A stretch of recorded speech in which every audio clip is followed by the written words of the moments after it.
Fui a casa de mi hermano con un sobre en la mano y encontré el coche de mi esposa aparcado junto a su muro lateral, con el motor frío y las puertas cerradas, como si llevara horas ahí. Me detuve en la acera. Lo reconocí de inmediato.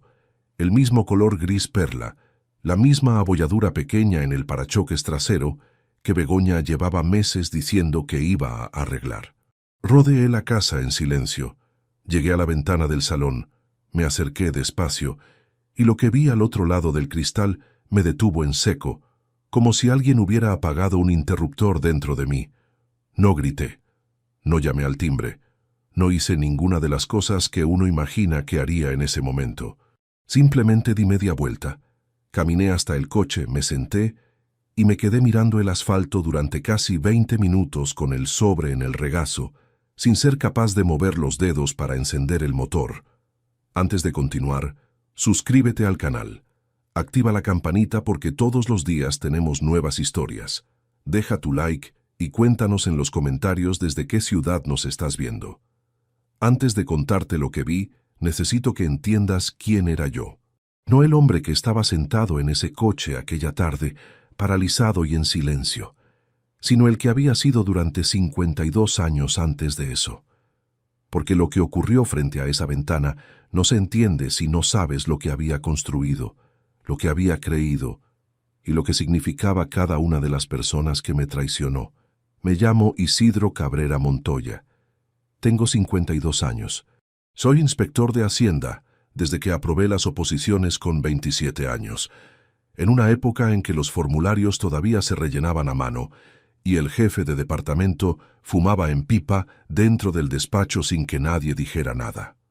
Llevo más de 2 décadas revisando declaraciones, detectando irregularidades, buscando el hilo que no encaja en un montón de números que alguien ordenó con mucho cuidado para que parecieran perfectos. Ese trabajo me enseñó algo sobre lo que voy a volver más adelante, que los patrones siempre dejan rastro, aunque quien los construye crea que no. Me casé con Begoña Salcedo Prada en octubre de 2001. Teníamos una diferencia de 3 años, ella 49 ahora, yo 52. Y cuando nos conocimos en una cena de compañeros de trabajo, yo llevaba 6 meses viviendo solo en un piso de alquiler que olía a pintura fresca y a silencio. Begoña era administrativa en una clínica odontológica del centro. Era una mujer concreta, de gestos exactos y muy pocas palabras de más. No era de las que hacían promesas grandes. Era de las que aparecían cuando decían que iban a aparecer. En ese momento de mi vida, eso era lo más parecido a lo que yo necesitaba. Nos casamos sin complicaciones. Una ceremonia pequeña en el ayuntamiento, una comida en un restaurante de la familia, y Óscar de padrino. Siempre Óscar. Mi hermano Óscar Cabrera Montoya tiene 47 años, 5 menos que yo. Desde pequeños fuimos los que nos entendíamos sin explicar demasiado. Cuando mi padre se quedó sin trabajo a principios de los 90 y en casa el silencio era de los que pesan, Óscar y yo teníamos un código. Si uno llegaba al pasillo y daba 2 golpes suaves en la pared, el otro sabía que había que bajar la voz y no preguntar nada. Así nos criamos. Con esa clase de complicidad que no se aprende, que simplemente existe porque la vida te la pone delante desde el principio y tú te acostumbras a que esté ahí. Cuando cumplió 36 años, Óscar quiso montar su propia empresa de reformas. Tenía experiencia, tenía clientela, tenía la cabeza para el oficio. Lo que no tenía era el aval que los bancos le exigían para el préstamo inicial. Y yo firmé, sin dudarlo. Fui a la notaría, revisé cada cláusula con el cuidado de quien sabe exactamente lo que está firmando, y puse mi nombre como fiador porque era mi hermano y porque llevaba 30 años siendo el hombre en el que más confiaba del mundo. 11 años llevaba yo con mi firma debajo de su empresa cuando aquella tarde aparqué frente a su casa y vi el coche de Begoña. Pero aún no he llegado a eso. Déjame contarte cómo era la vida antes, porque necesito que sientas el peso de lo que había construido para que entiendas lo que se derrumbó.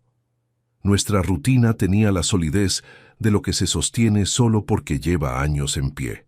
Los domingos por la mañana, Begoña preparaba café mientras yo leía el periódico en la mesa de la cocina. No hablábamos mucho en esas horas, no hacía falta. Había algo cómodo en ese silencio. La clase de silencio que solo existe entre dos personas que llevan mucho tiempo juntas y ya no necesitan llenar el aire con palabras para saber que el otro está ahí. Las vacaciones de agosto las pasábamos siempre en Santoña, en el mismo apartamento que alquilábamos desde 2004, con las mismas vistas al puerto y el mismo olor a salitre que entraba por las ventanas. Begoña decía que le aburría ir siempre al mismo sitio. Pero cada año, cuando llegaba la fecha de renovar la reserva, la pagaba ella antes de que yo pudiera abrir la página. Óscar aparecía en casa sin avisar, que era su forma de avisar. Tocaba el timbre 2 veces seguidas, código heredado desde los tiempos en que compartíamos piso, y subía con algo en la mano, una cerveza, un postre de la pastelería de abajo, o simplemente las manos vacías y ganas de sentarse a hablar de nada durante una hora. Begoña siempre le recibía bien. Le ponía algo en la mesa, le preguntaba por el trabajo, le escuchaba con esa atención tranquila que ella tenía cuando quería parecer cercana. Yo lo veía como lo que creía que era, mi familia funcionando. Los dos pilares que me sostenían, en lados distintos pero firmes. En el cajón de la mesilla del pasillo, entre las pilas de repuesto y el manual del televisor que nunca volví a leer, guardaba desde 2009 una copia de la llave de la casa de Óscar. Me la dio él mismo cuando se mudó, con la naturalidad de quien no lo piensa demasiado. «Para lo que necesites», me dijo, y yo la guardé ahí sin más, porque entre nosotros ese tipo de gestos no pedían explicación. Un día, sin que nadie lo dijera en voz alta, esa llave desapareció. No lo noté enseguida. La vi una vez buscando algo en el cajón, y unos meses después ya no estaba. Lo achaqué al desorden, a que se habría caído detrás del mueble, a que quizás la había sacado yo mismo sin recordarlo. No le di más vueltas, tendría que habérselas dado. Había otro detalle que archivé sin nombrarlo. Un sábado por la tarde, Óscar había venido a comer y al marcharse olvidó el casaco sobre la silla del recibidor. Un casaco gris oscuro, de tela gruesa, de esos que los hombres de nuestra generación llevan en otoño sin pensar demasiado en si combinan con algo. Le llamé para avisarle. Me dijo que no tenía prisa, que ya lo recogería cuando pudiera. Pero cuando llegué a casa 2 días después, el casaco ya no estaba. Le pregunté a Begoña. Me dijo que se lo había encontrado al salir y que se lo había llevado a Óscar de camino a la clínica. No había ningún misterio, dijo, con esa calma suya de siempre. Solo quería que no se quedara tirado ahí. Lo creí. Por supuesto que lo creí. Era una explicación tan razonable que ni siquiera me detuve a pensar si la clínica quedaba en la dirección contraria a la casa de Óscar, que quedaba. Eso fue hace poco más de 1 año. Hay una última cosa que necesito contarte antes de llegar a aquella tarde, y es algo que Begoña dijo en una conversación que en ese momento me pareció completamente ordinaria. Estábamos cenando, una noche entre semana sin nada especial, y ella habló de una compañera que estaba pasando un momento difícil con su pareja. Dijo que lo que más duele cuando las cosas van mal es descubrir quién estuvo realmente presente cuando lo necesitabas y quién solo estaba de paso. Y dijo, con esa voz tranquila que usaba para todo, las personas que de verdad estuvieron ahí, esas no se olvidan nunca. Yo asentí y seguí cenando. No entendí hasta mucho después a quién le estaba hablando en realidad. Así que eso era yo, Isidro Cabrera Montoya, 52 años, 23 de matrimonio, inspector de Hacienda, avalista de su hermano desde 11 años atrás, hombre de rutinas firmes y silencios que creía cómodos. Un hombre que guardaba en el maletín, aquella tarde de jueves, un sobre cerrado con la mejor noticia que había tenido en mucho tiempo. Lo había negociado en silencio durante meses. Un traslado a Madrid, una plaza con mayor responsabilidad y mejor categoría. La clase de movimiento que uno no anuncia hasta tener el papel en la mano, porque hay demasiadas cosas que pueden fallar. Y cuando llegó la carta de aceptación aquella mañana, lo primero que pensé no fue en Begoña, pensé en Óscar, porque años atrás, cuando yo dudaba de si presentarme a ese concurso de traslado, Fue él quien me dijo que sería un error no intentarlo, que esas oportunidades, cuando no las intentas, se quedan clavadas. Quería que fuera el primero en saberlo, antes que nadie, antes incluso que mi propia esposa. Así que salí del trabajo, puse el sobre en el banco del copiloto y conduje hasta su casa sin avisarle. Iba a tocar el timbre, a verle abrir la puerta y a darle esa noticia que en parte era también suya. Pero no llegué a tocar el timbre. Cuando aparcé y vi el coche de Begoña junto al muro con el motor frío, pensé durante exactamente 3 segundos que habría alguna explicación lógica, que se habría pasado por allí por alguna razón, que quizás Oscar necesitaba ayuda con algo y ella había ido. Esos 3 segundos fueron los últimos en que todavía podía elegir no saber. Rodeé la casa. Llegué a la ventana del salón. Me acerqué despacio, sin hacer ruido sobre la gravilla del lateral. Vi mi propio reflejo en el cristal antes de ver lo que había dentro. La cara de un hombre de 52 años, con un sobre en la mano, que todavía no sabía que su vida estaba a punto de partirse en dos. Y entonces vi lo que había al otro lado. No voy a contarte todavía todo lo que vi.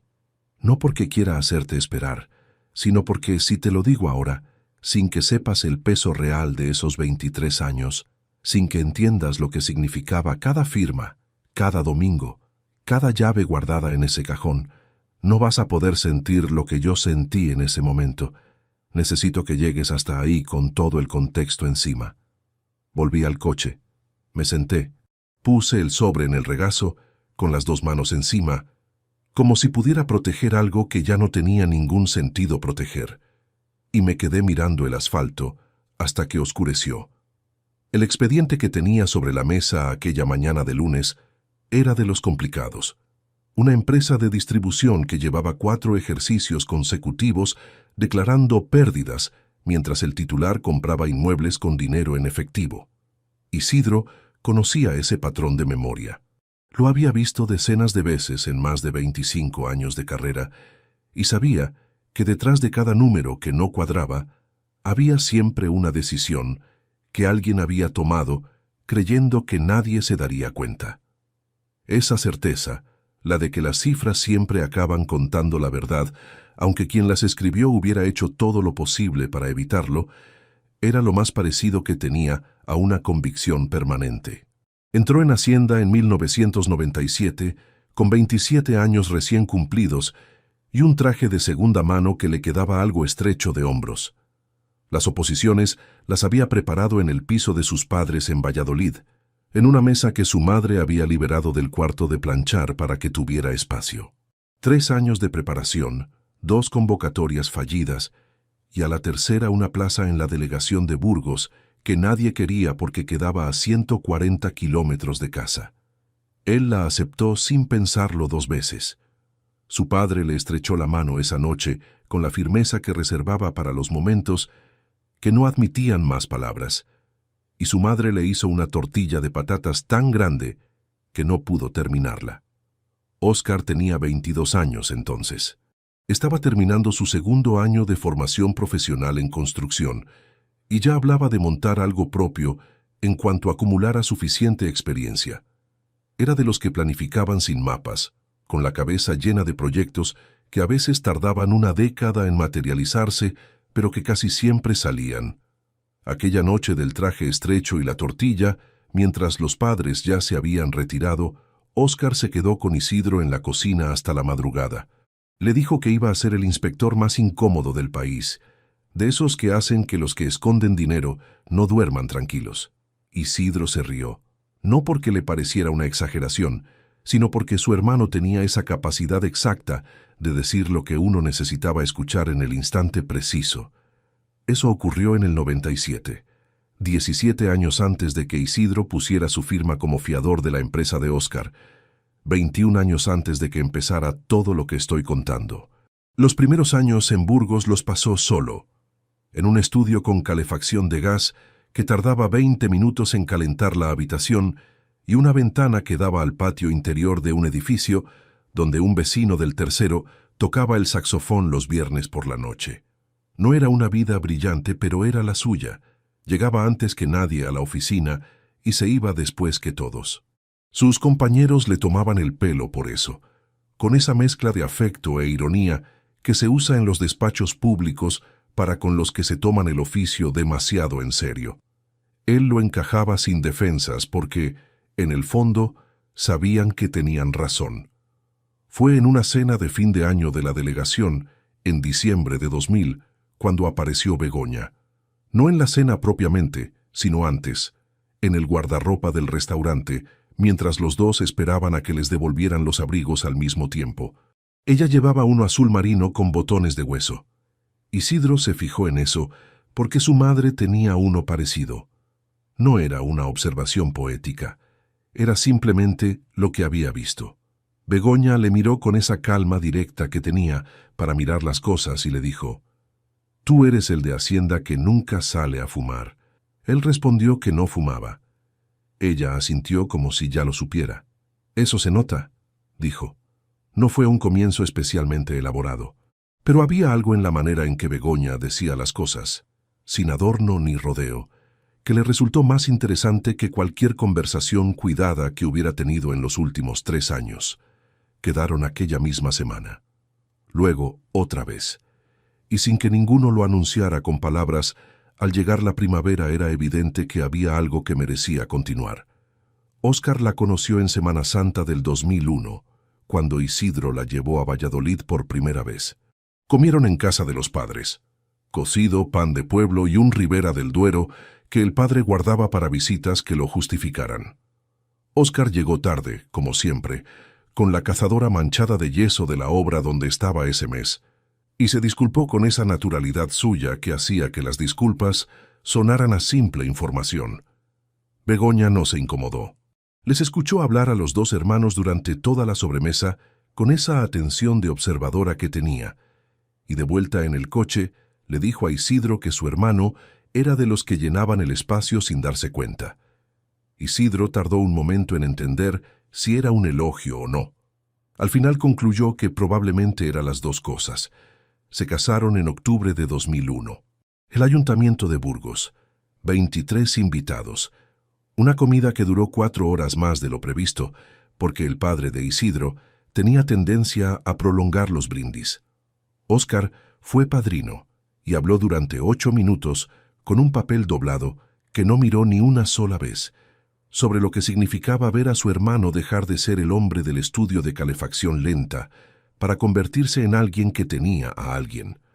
No fue un discurso sobre el amor en abstracto, fue un discurso sobre Isidro, específico y reconocible, y hubo un instante en que a Isidro le costó sostener la compostura porque no había esperado que su hermano lo hubiera observado con tanta atención durante todos aquellos años. Begoña le apretó la mano por debajo de la mesa sin decir nada. Los años que siguieron fueron los de construir despacio. Traslado a Valladolid en 2003, que acortó las distancias con la familia. El piso de la calle Miguel Íscar en 2005, con una hipoteca que a Isidro le pareció razonable y a Begoña ligeramente ambiciosa, aunque no se atrasaron ni un mes en el pago. Las vacaciones de agosto en Santoña, siempre en el mismo apartamento desde 2004, con vistas al puerto y olor a salitre entrando por las rendijas. Begoña decía que le aburría ir siempre al mismo sitio. Pero cada año, cuando se acercaba la fecha de renovar la reserva, era ella la que pagaba antes de que Isidro abriera la página. Había un momento concreto de aquellos años que Isidro guardaba sin habérselo propuesto, de los que emergen con nitidez años después, porque importaron en silencio. Una noche de diciembre de 2001, pocas semanas después de la boda, el coche se averió en la Nacional camino de Valladolid y esperaron casi 2 horas al borde de la calzada a que llegara la grúa. Hacía frío y no había prácticamente tráfico. Begoña se bajó, se apoyó en el capó con los brazos cruzados y empezó a inventarse nombres de personajes de novela para los camiones que pasaban de vez en cuando. Isidro siguió el juego las 2 horas enteras. Cuando por fin llegó la grúa, los dos llevaban un rato riendo de algo que ya era difícil precisar. Ese recuerdo le volvería en el momento más oscuro de todo lo que vino después, sin que él lo llamara. Y le dolería exactamente por eso, porque era completamente real. En 2014, Óscar llevaba ya tiempo trabajando por cuenta propia con contratos de tamaño mediano, reformas de pisos, rehabilitaciones de locales, algún trabajo para comunidades de vecinos. Tenía buen nombre en el oficio y clientes que repetían, pero quería dar un paso más, acceder a obras de mayor envergadura. Para eso necesitaba una línea de crédito que el banco no concedía, sin un aval que tuviera peso. Llamó a Isidro un jueves por la tarde, no para pedirle nada de manera directa, sino para explicarle la situación, que era su manera de pedir sin pronunciar esa palabra. Isidro fue a la notaría 3 días después. Leyó cada cláusula 2 veces, como hacía con todo documento que pasaba por sus manos, y firmó como avalista, con la convicción tranquila de quien no lo considera un riesgo, sino una certeza. Begoña no dijo nada cuando él se lo contó esa noche. Asintió, y comentó que esperaba que Óscar pudiera prescindir del aval en cuanto la empresa se consolidara. Isidro lo tomó por prudencia práctica. Con el tiempo comprendería que quizás en ese momento ella ya estaba calculando algo distinto. 11 años con su nombre sosteniendo la estructura legal de la empresa de su hermano. 11 años creyendo que era exactamente lo que hacen los hermanos cuando se tienen confianza de verdad. Había un detalle que en ese tiempo Isidro no conectó con nada.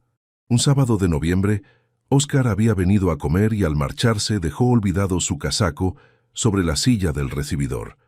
Gris oscuro, lana gruesa, de los que duran décadas si los cuidas. Isidro le llamó para avisarle.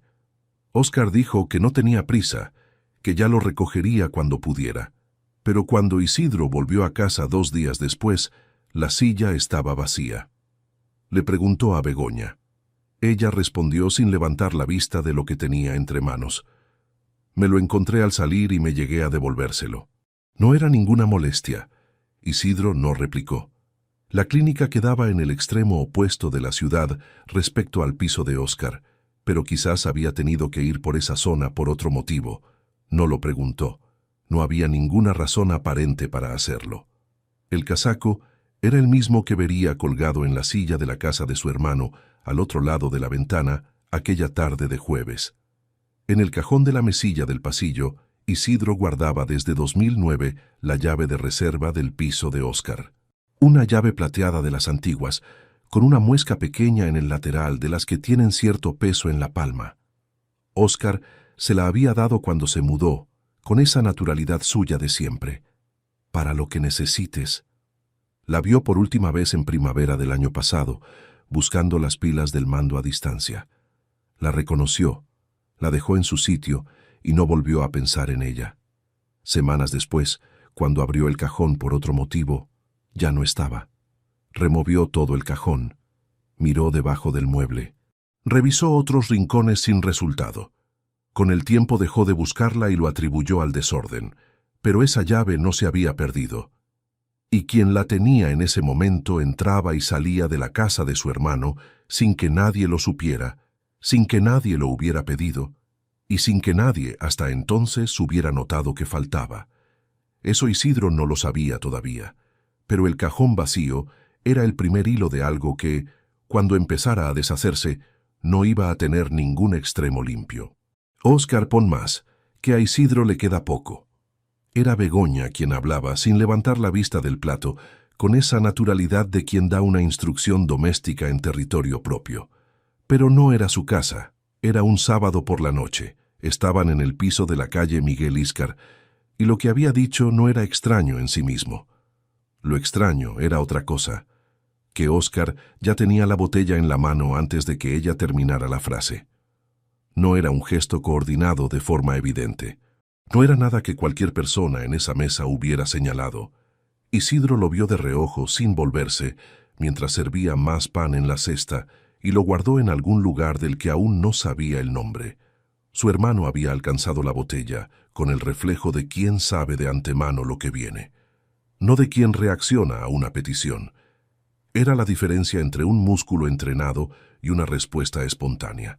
Y Óscar, que nunca había sido especialmente atento en la mesa, que era más bien del tipo que terminaba su vino antes de que nadie le hubiera llenado el vaso, esa noche estaba pendiente de Begoña, con una atención que no cuadraba con su carácter habitual. La cena fue tranquila. Hablaron del trabajo de Óscar, de una reforma en un edificio del casco viejo, que le estaba dando más problemas de los previstos por culpa de una viga que había resultado ser de carga cuando los planos originales decían que no lo era. Hablaron de un documental que Begoña había visto esa semana. Isidro contó algo del despacho, un detalle menor de una inspección que había terminado bien, sin entrar en particularidades que pudieran aburrir. La conversación fluía como siempre, sin huecos incómodos ni silencios prolongados. Pero había algo en la manera en que los dos se miraban cuando el otro hablaba. No era una mirada cargada de intención ni de mensajes cifrados. Era simplemente demasiado atenta. La clase de atención que uno pone cuando escucha a alguien que le importa más de lo que la situación justifica. Isidro no dijo nada. Sirvió el postre, recogió los vasos, hizo los comentarios que correspondían. Y cuando Óscar se fue pasada la medianoche, le acompañó hasta el ascensor como siempre, le dio un abrazo breve en el pasillo y esperó a que las puertas se cerraran antes de volver al interior. Begoña ya estaba recogiendo la cocina. Isidro cogió un trapo y empezó a secar los vasos sin decir nada. Al cabo de un rato ella comentó que Óscar parecía más relajado últimamente, que la empresa debía de ir mejor. Isidro estuvo de acuerdo, colgó los vasos en el armario y se fue a leer al salón. Esa noche tardó más de lo habitual en dormirse. Los días que siguieron transcurrieron sin ningún incidente aparente. El trabajo absorbía la mayor parte de sus horas. El expediente de la empresa de distribución avanzaba. Había un par de comparecencias que preparar y una reunión de coordinación con la delegación de Palencia que consumió una mañana entera de un jueves que ya empezaba cargado. Isidro era ordenado en sus rutinas, y esa semana no fue distinta. Llegaba, trabajaba, volvía a casa, cenaba, leía un rato, dormía. No volvió a pensar en la cena del sábado hasta el martes siguiente. Era por la tarde. Begoña había llegado antes que él, y estaba en la cocina preparando algo que olía a sofrito. El teléfono de ella estaba sobre la mesa del comedor, pantalla hacia arriba, desbloqueado. Isidro pasó por allí buscando las gafas que había dejado en algún sitio, y sin ninguna intención específica, la mirada cayó sobre la pantalla. Había una notificación de mensaje. El nombre del contacto que aparecía era Rocío Academia. No habría sido nada. Un nombre, un contexto entre paréntesis, la clase de etiqueta que la gente usa para distinguir a dos personas con el mismo nombre guardadas en la agenda. Isidro habría seguido buscando las gafas sin más si no hubiera ocurrido lo que ocurrió a continuación. Begoña entró en el comedor en ese momento, vio su teléfono en la mesa con la pantalla encendida y la recogió con una rapidez que no era la de alguien que simplemente va a coger su móvil. La velocidad fue de un grado distinto. La palma de su mano cubrió la pantalla antes de que ella se diera cuenta de que Isidro estaba mirando. Hubo un segundo de quietud. Luego, Begoña dijo, con una voz perfectamente calibrada: «Es que tengo el brillo muy alto y se me gasta la batería». Isidro levantó la vista de la mesa. Ella le sostuvo la mirada sin esfuerzo aparente. «El contacto ese», dijo él, con un tono que buscaba la neutralidad completa. «Rocío Academia. ¿No era la que te dijo lo del dietista en otoño?» Begoña asintió despacio. «Sí, Rocío Ferrer. Llevamos el mismo horario de pilates los martes. Ahora también viene los jueves». Lo dijo sin pausa, sin titubeo, con el volumen exacto de quien responde una pregunta banal. Isidro asintió y volvió a mirar la mesa, como si estuviera buscando las gafas de nuevo. «Tengo que llamar a la óptica», dijo. «Creo que me las dejé allí el viernes». Begoña volvió a la cocina. Isidro encontró las gafas 10 minutos después en el bolsillo interior de la chaqueta que había colgado en el recibidor. No había ido a la óptica el viernes. Aquella noche, mientras Begoña dormía, Isidro estuvo en el salón con la luz apagada durante un buen rato. No había nada concreto que pudiera sostener entre las manos. Un gesto con la botella de vino, una respuesta demasiado preparada, un nombre en un teléfono que podía ser exactamente lo que parecía. Cualquier persona razonable habría concluido que no había nada que ver. Pero Isidro Llevaba más de 2 décadas revisando documentos que alguien había preparado para que parecieran perfectamente razonables. Y sabía que la diferencia entre lo que parece y lo que es rara vez está en el error grande. Está en el detalle que sobra, en la explicación que llega antes de que nadie la haya pedido, en la velocidad de una mano que cubre una pantalla. No era prueba de nada, pero era suficiente para que algo en su interior empezara a prestar atención de una manera diferente. 2 semanas después, llegó la segunda señal, y esta no dejaba lugar a interpretaciones tranquilizadoras. Isidro estaba en la oficina un viernes por la mañana cuando recibió una llamada de Óscar. Era poco habitual que le llamara en horario de trabajo sin motivo específico. Descolgó. Su hermano le preguntó si podían comer juntos, que estaba por la zona. Isidro miró la agenda. Tenía una hora libre a las 2, y quedaron en un bar que conocían desde hacía años, cerca de la delegación. De esos sitios donde no hace falta leer la carta porque siempre se pide lo mismo. La comida empezó bien. Óscar hablaba de la obra del casco viejo, del presupuesto que se había desajustado, de un proveedor que llevaba 3 semanas dando largas con un material. Isidro escuchaba con la atención habitual, hacía los comentarios que correspondían, pedía detalles cuando algo le resultaba poco claro. Era la dinámica de siempre. Pero en un momento, entre el primero y el segundo plato, Óscar hizo una pausa y dijo: «¿Cómo está Begoña? Hace tiempo que no sé nada de ella». Isidro levantó la vista del vaso. «Bien, igual que siempre». Óscar asintió. Cogió el pan. Luego añadió con un tono de conversación sin importancia: «El otro día pensé en llamarla para preguntarle si seguía con lo del Pilates, que mi cuñada está buscando sitio en alguna clase». Ahí estaba. Isidro lo notó antes de procesar por qué lo notaba. Él nunca había mencionado a Óscar que Begoña hacía Pilates. Era un detalle menor, la clase de cosa que no sale en una conversación entre hombres que hablan de obras y de trabajo. Begoña tampoco era de las que hablaban de sus rutinas de ejercicio con la familia política, y sin embargo, Óscar lo sabía, con la suficiente naturalidad como para citarlo sin darse cuenta de lo que estaba revelando. El problema era que Isidro lo había procesado en tiempo real, mientras Óscar seguía hablando del pan y de su cuñada, y ahora tenía que decidir en décimas de segundo si reaccionar o seguir con la misma cara de siempre. Eligió lo segundo. «No sé si sigue yendo regularmente», dijo Isidro, con la voz de quien contesta algo que no le interesa especialmente. «Ya sabes que ella no cuenta mucho de sus cosas. Pregúntale tú directamente, le dará más gusto». Óscar asintió y cambió de tema. Siguieron comiendo. Isidro pidió el café, lo tomó despacio, habló de la obra otra vez, se despidieron en la puerta con el abrazo habitual. De vuelta en la delegación, subió por las escaleras en lugar de coger el ascensor. Necesitaba los 3 pisos para ordenar lo que acababa de ocurrir. Óscar sabía que Begoña hacía Pilates. Lo sabía con la soltura de quien maneja información cotidiana, no con la de quien lo escuchó mencionar en alguna cena, y lo retuvo por casualidad. Era el tipo de detalle que se sabe cuando se tiene una relación continua con alguien, cuando se habla con regularidad, cuando se conocen los horarios y las rutinas de una persona porque esa persona los comparte de manera directa. Isidro entró en su despacho, cerró la puerta y se sentó frente al expediente que había dejado a medias por la mañana. Miró los números durante un momento sin leerlos. Tenía 2 datos que no encajaban solos, pero que juntos empezaban a dibujar algo.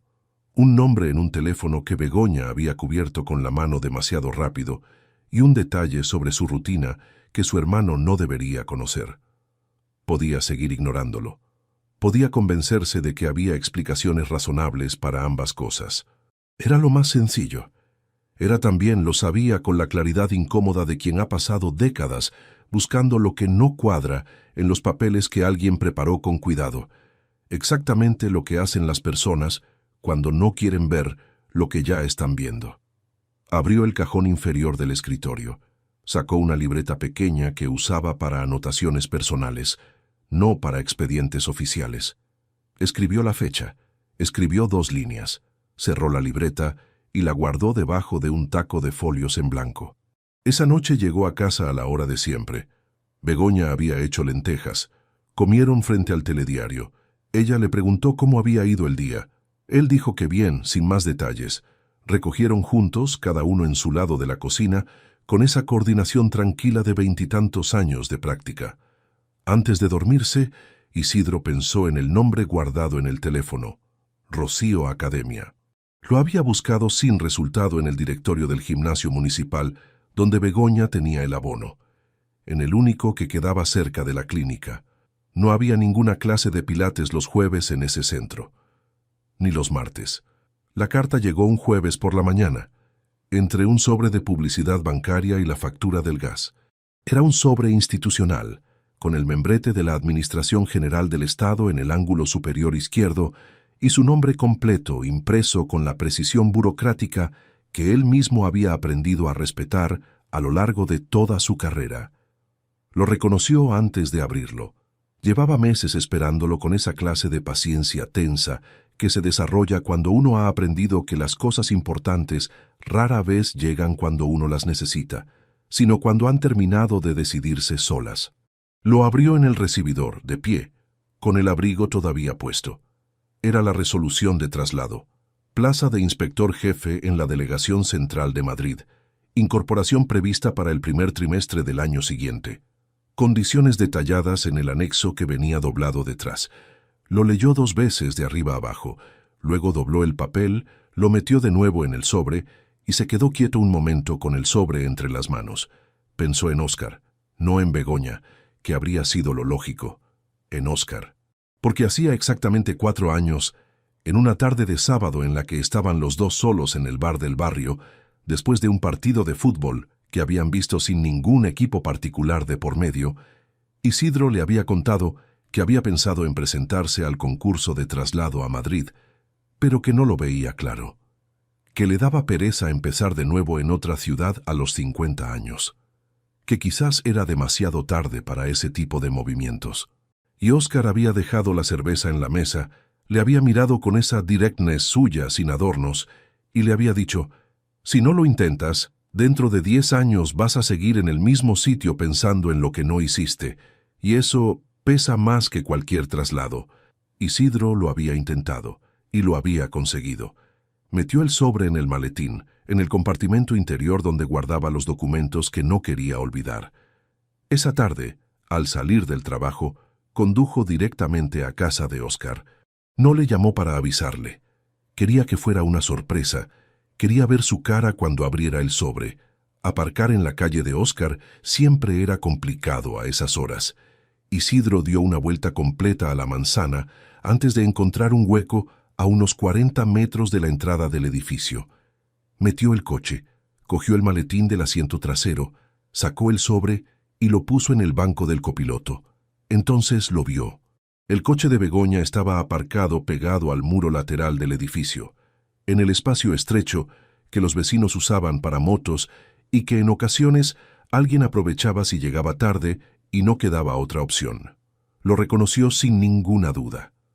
La matrícula, el color gris perla ligeramente desvaído en el lateral del conductor, la pequeña abolladura en el parachoques trasero que llevaba meses sin arreglar. El motor estaba frío, las ventanillas cerradas. Llevaba tiempo ahí. Isidro no se movió durante un momento. Podía haber una explicación. Begoña podría haber quedado con Óscar para algún trámite relacionado con la empresa, algo que hubiera surgido de improviso. Podría haber ido a devolverle algo, a recoger alguna cosa. Podría ser cualquier cosa perfectamente razonable. Pero había algo en la posición del coche, en lo metido que estaba contra el muro, como quien aparca para no ser visto desde la calle principal, que hacía que las explicaciones razonables sonaran a lo que eran. Intentos de no mirar. Bajó del coche. Dejó el maletín en el asiento, pero cogió el sobre. No supo por qué. En lugar de ir hacia la entrada del edificio, rodeó por el lateral. El muro daba paso a un callejón estrecho que llevaba a la parte trasera, donde había un pequeño patio de luces con una ventana del salón que Isidro conocía porque había estado en ese piso decenas de veces. La gravilla del lateral crujió ligeramente bajo sus zapatos. Redujo el paso. Se acercó a la ventana desde el ángulo, sin colocarse directamente frente al cristal. Primero vio su propio reflejo. La cara de un hombre de 52 años con un sobre en la mano, la corbata ligeramente aflojada del día de trabajo, una expresión que todavía no había terminado de formarse. Eso vio primero, él mismo, antes de ver nada más. Durante una fracción de segundo, el reflejo y el interior se superpusieron, y lo que había al otro lado del cristal tardó un instante en separarse de su propia imagen. Luego, el ojo ajustó. Lo primero que registró, antes que nada, fue el casaco. El casaco gris oscuro de lana gruesa de Oscar, colgado sobre el respaldo de una silla en el rincón del salón. El mismo que Begoña había dicho que devolvió meses atrás. El mismo que había desaparecido del recibidor de su casa 2 días después de que Oscar lo olvidara. Ahí estaba sobre esa silla, como si nunca hubiera salido de allí, como si siempre hubiera pertenecido a ese espacio. El cerebro tardó 2 segundos más en procesar el resto. Begoña estaba sentada en el sofá de lado, con los pies doblados bajo el cuerpo como hacía cuando estaba completamente cómoda en un sitio. Oscar estaba junto a ella. No separados en extremos opuestos, sino juntos, con la proximidad fácil de 2 personas que llevan mucho tiempo sin necesitar calcular la distancia entre ellas. No había nada que Isidro pudiera describir después como inequívoco. No fue una escena diseñada para ser descubierta. Era algo peor. Era ordinaria. Era la imagen de 2 personas que estaban juntas, con la naturalidad absoluta de quien no espera que nadie mire por la ventana. Sin tensión, sin urgencia. Con esa relajación que solo existe cuando uno está en un lugar donde siente que tiene derecho a estar. Las manos de Isidro se tensaron sobre el sobre. El cuerpo reaccionó antes que el pensamiento. Los hombros subieron 1 centímetro, los dedos apretaron el papel, los pulmones se vaciaron y no volvieron a llenarse del todo durante varios segundos. Los ojos se quedaron fijos en un punto absurdo e irrelevante, el borde de la mesita de centro de Oscar, donde había una taza con algo dentro que ya no humeaba. La taza de Begoña, con el mismo borde desportillado que tenía la que él le había regalado hacía 3 navidades. Retrocedió un paso, luego otro. Mantuvo los pies sobre la gravilla con una lentitud controlada, como si el ruido pudiera romper algo más que el silencio. Cuando llegó al extremo del muro, giró y caminó hacia el coche con pasos que se esforzaban por parecer normales, aunque no hubiera nadie mirando. Abrió la puerta, se sentó, cerró, puso el sobre encima del maletín en el banco del copiloto y apoyó las 2 manos sobre el volante sin agarrarlo. Miraba el salpicadero, el indicador de temperatura del motor, el nivel de gasolina. Cosas concretas, inútiles que estaban ahí y no pedían nada. No supo cuánto tiempo pasó. El sobre seguía donde lo había dejado. La carta de traslado, la plaza en Madrid, la noticia que había ido a compartir con la única persona para quien esa noticia tenía un origen específico, una historia detrás, un peso que iba más allá del papel. Ahí fue cuando algo que hasta entonces había sido una sospecha vaga y controlable se convirtió en otra cosa. No fue un pensamiento elaborado.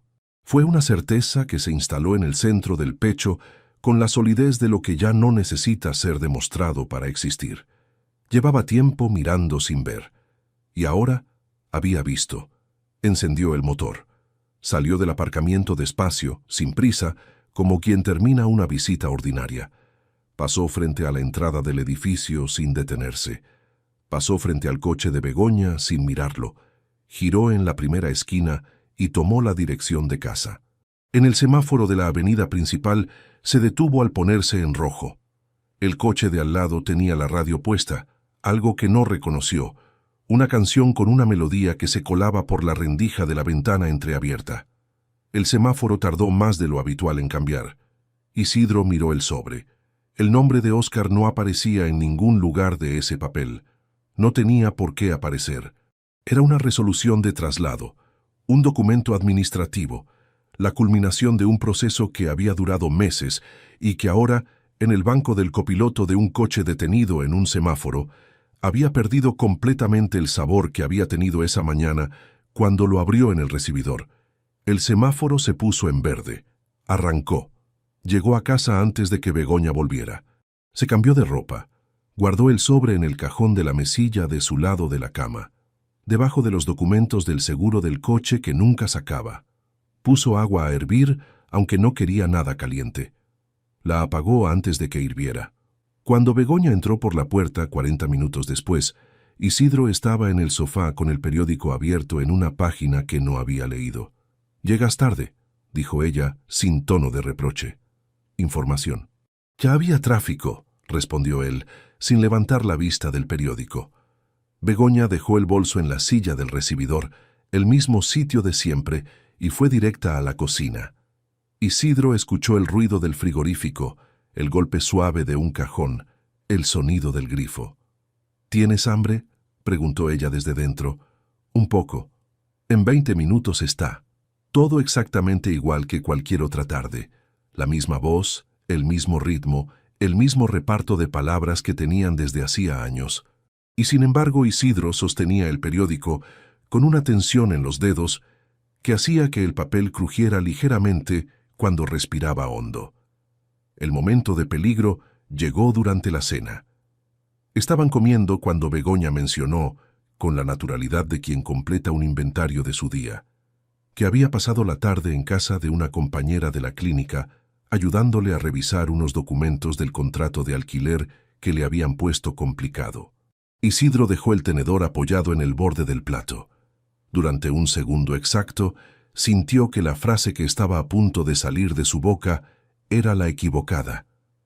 El impulso de decirle que había visto su coche, de preguntarle en qué calle vivía esa compañera, de dejar que la pregunta cortara el aire de la cocina y aterrizara donde tenía que aterrizar. Fue un segundo completo, con la frase formada y a punto de pronunciarse. La tragó. Cogió el tenedor. Pinchó algo en el plato. Dijo, «¿Y lo resolvisteis?». Begoña respondió que sí, que al final no era tan complicado como parecía, que solo había que saber leer las cláusulas con calma. Isidro asintió. Siguieron comiendo. Esa noche, mientras Begoña dormía, Isidro estuvo sentado en el borde de la cama, con los codos sobre las rodillas, y la mirada en el suelo durante un tiempo que no midió. El cajón de la mesilla estaba cerrado. El sobre, dentro. No podía ir a Begoña con lo que había visto y esperar algún resultado que no fuera una negativa serena y preparada. No podía confrontar a Óscar sin tener algo más que una imagen a través de una ventana que cualquiera podría justificar con media docena de explicaciones distintas. Necesitaba más. Necesitaba la clase de evidencia que no admite interpretación alternativa, el tipo de prueba que él mismo habría exigido en cualquier expediente que hubiera pasado por su mesa. Y para conseguirla, tendría que seguir siendo exactamente lo que había sido durante la cena. El hombre que pregunta si lo resolvieron, que asiente, que no revela nada. Lo que no sabía todavía era hasta dónde llegaban los números. ¿Cuánto tiempo llevaba esto? Si lo del casaco y la llave eran los únicos rastros, o si había algo más enterrado en los extractos bancarios que llevaba meses sin revisar con la atención con la que revisaba todo lo demás. Mañana los miraría. Con la misma frialdad con la que miraba cualquier expediente. Con la misma certeza de que los patrones siempre dejan rastro. Y si lo habían hecho, lo iba a encontrar. Los extractos llegaron en papel, como siempre, porque Isidro nunca había terminado de confiar del todo en la banca digital para los documentos que quería revisar con detenimiento. Los imprimió en la oficina un viernes a última hora, cuando el pasillo estaba vacío y la impresora del fondo trabajaba sin que nadie la oyera. 4 años de movimientos de la cuenta conjunta, doblados en 3, metidos en el maletín debajo del expediente de distribución que seguía sin cerrar. Los miró esa misma noche, en el despacho de casa, con la puerta entornada y Begoña viendo algo en el salón. No los leyó como un hombre que busca a su esposa en un papel, los leyó como inspector, con la misma distancia técnica con la que se enfrenta a cualquier declaración que alguien ha preparado para que parezca limpia. Los primeros 2 años no mostraban nada relevante. El patrón de gastos era el de siempre: hipoteca, suministros, supermercado, alguna compra puntual, los seguros. Una vida ordenada y predecible, sin saltos que pidieran explicación. Isidro pasaba el dedo por las columnas con lentitud, sin prisa, porque sabía que si había algo, no iba a estar al principio. Apareció en el tercer año, en un mes de febrero. Una transferencia de 340 euros a una cuenta cuyos últimos 4 dígitos no reconocía. Podría ser cualquier cosa, una compra aplazada, un seguro que no recordaba, un proveedor de algún servicio menor. Solo que en los meses siguientes, la misma cuenta recibió una transferencia similar.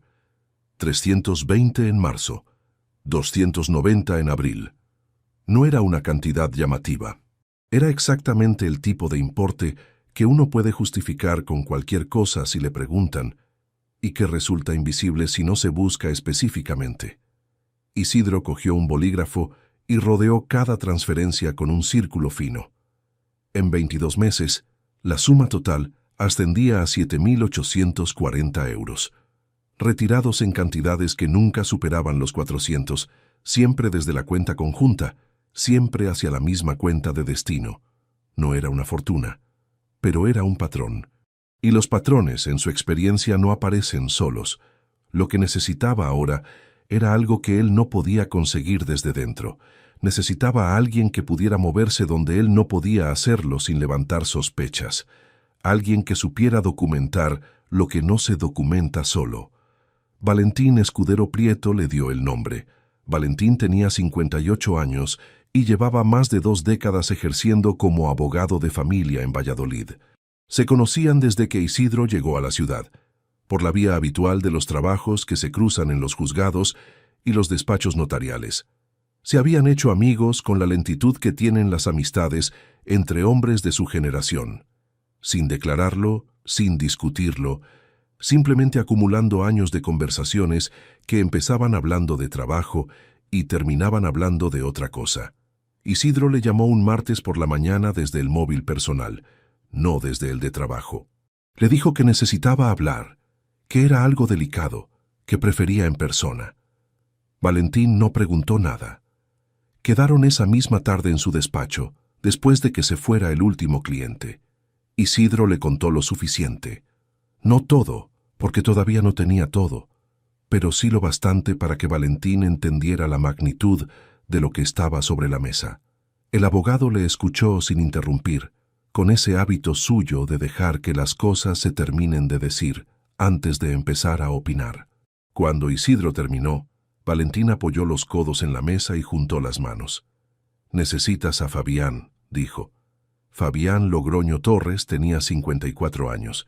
Había pasado 16 en el Cuerpo Nacional de Policía antes de abrir su propio servicio de investigación privada y tenía la cara de alguien que ha aprendido a pasar por los sitios sin que nadie lo recuerde. Valentín le llamó delante de Isidro. Quedaron para el jueves siguiente, en una cafetería del centro que ninguno de los tres frecuentaba. Isidro llegó 5 minutos antes. Fabián ya estaba en una mesa del fondo, de espaldas a la pared, con un café solo y un cuaderno cerrado delante. Le tendió la mano sin levantarse. Le dijo que le había explicado Valentín lo básico, que necesitaba escuchar el resto de su propia voz. Isidro habló durante 40 minutos. Fabián tomó notas con una letra pequeña y compacta, sin levantar la vista, excepto cuando hacía alguna pregunta puntual. Quería fechas, nombres, descripciones físicas, matrículas, horarios habituales. Preguntas técnicas, sin juicio, formuladas con la neutralidad de alguien que trabaja con hechos y no con interpretaciones. Al final, cerró el cuaderno y dijo: «Dame 2 semanas».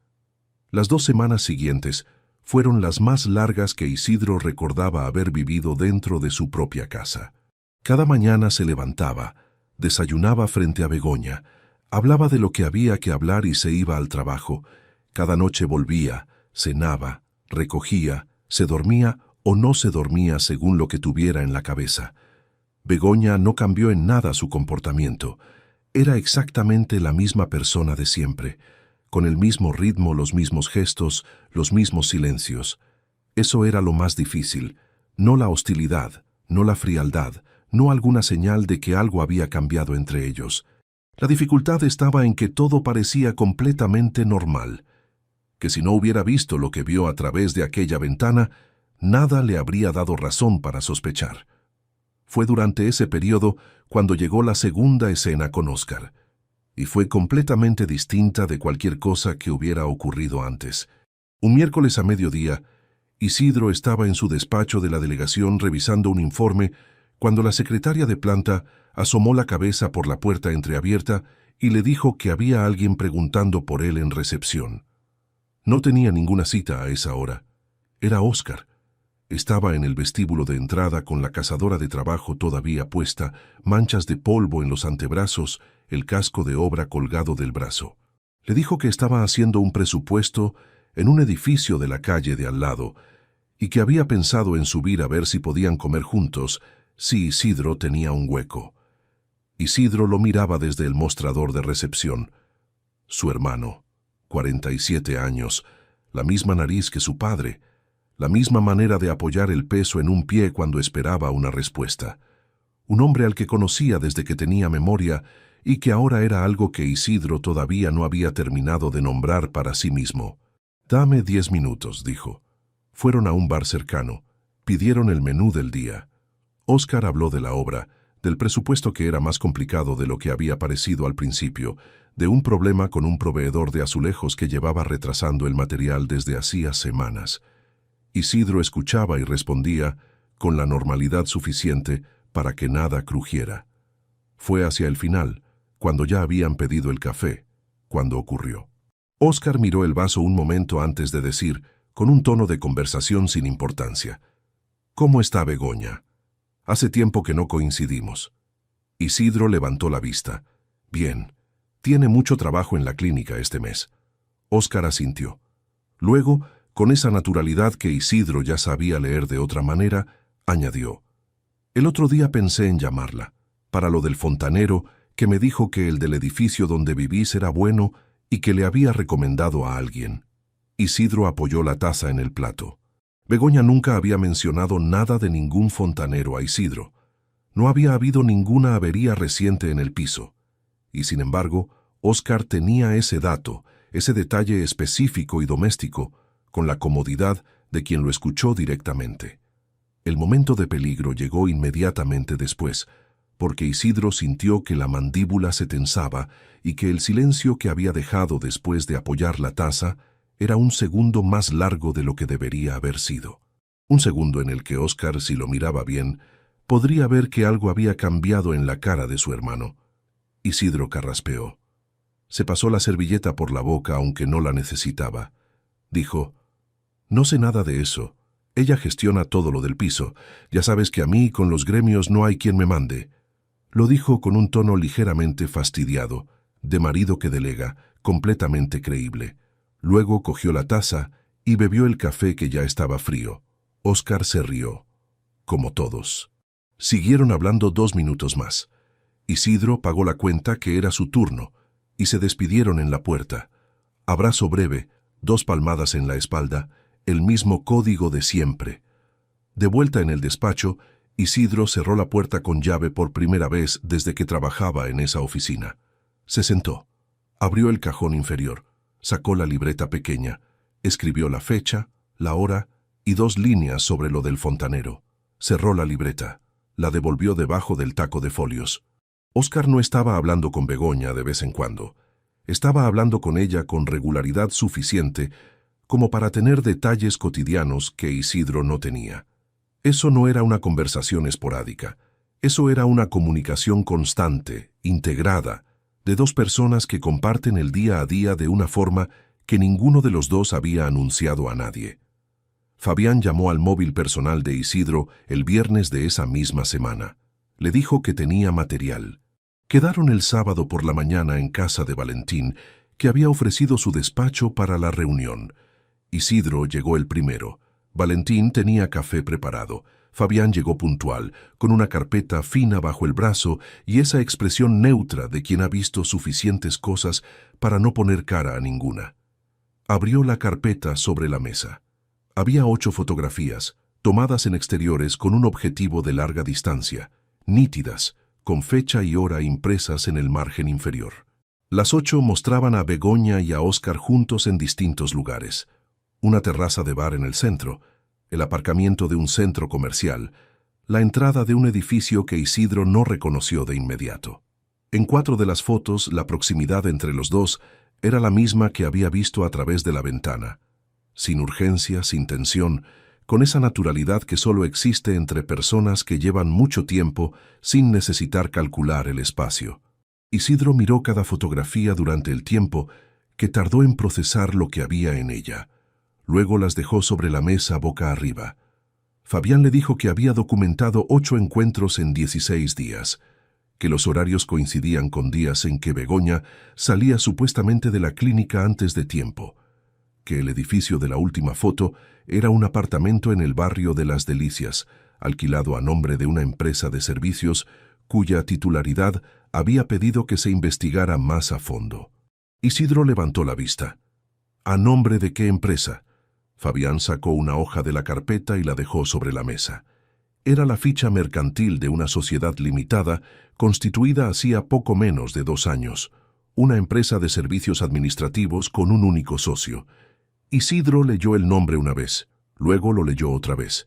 La titular era Begoña Salcedo Prada, una sociedad limitada de la que él no sabía nada. Constituida mientras seguían casados, con dinero que en algún punto había tenido que salir de algún sitio, y cuyo único activo visible hasta ese momento era el alquiler de un apartamento al que Isidro nunca había entrado, pero cuya dirección exacta tenía ahora escrita en un papel sobre la mesa del despacho de su abogado. Valentín tenía el bolígrafo en la mano y no estaba tomando notas. Isidro recogió la hoja, la miró una vez más. La devolvió sobre la carpeta con la misma calma con que habría archivado cualquier documento en su vida profesional. Pero todavía no tenía todo. Fabián había dicho que la empresa necesitaba más investigación, que había movimientos que aún no estaban completamente trazados, que necesitaba una semana más para cerrar el cuadro completo. Una semana más. Lo que había sobre esa mesa era suficiente para destruir 20 y tantos años en un solo movimiento. Pero Isidro no había llegado a inspector jefe, cerrando expedientes antes de tiempo, y no iba a empezar ahora.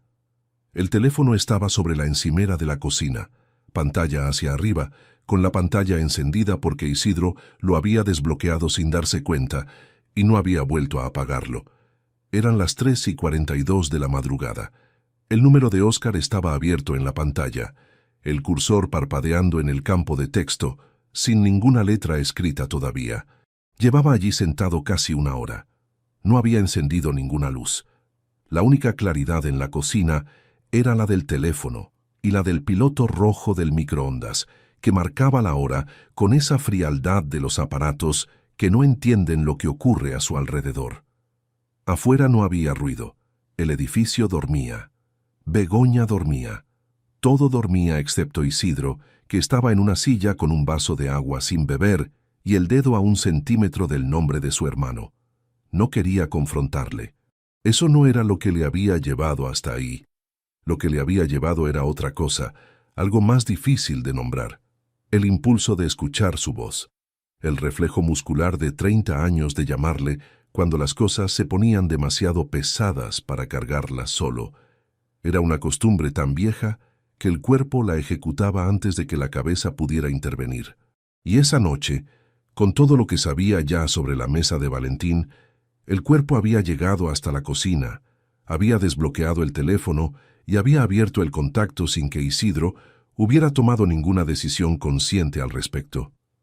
Apagó la pantalla, dejó el teléfono boca abajo sobre la encimera y se quedó mirando el vaso de agua. El problema no era solo lo que había descubierto, era lo que seguía siendo verdad a pesar de todo, que Óscar seguía siendo su hermano, que los 30 años de código en el pasillo, de cervezas en el bar, de la firma al pie del papel de la notaría, de 8 minutos de discurso sin notas en una boda de octubre, seguían habiendo existido exactamente como los recordaba. Nada de lo que había descubierto borraba eso hacia atrás, solo lo envenenaba. Y Begoña. Había un recuerdo que Isidro no había invocado deliberadamente, pero que llevaba días apareciendo sin permiso, siempre a deshoras, con la nitidez molesta de las cosas que uno preferiría haber olvidado.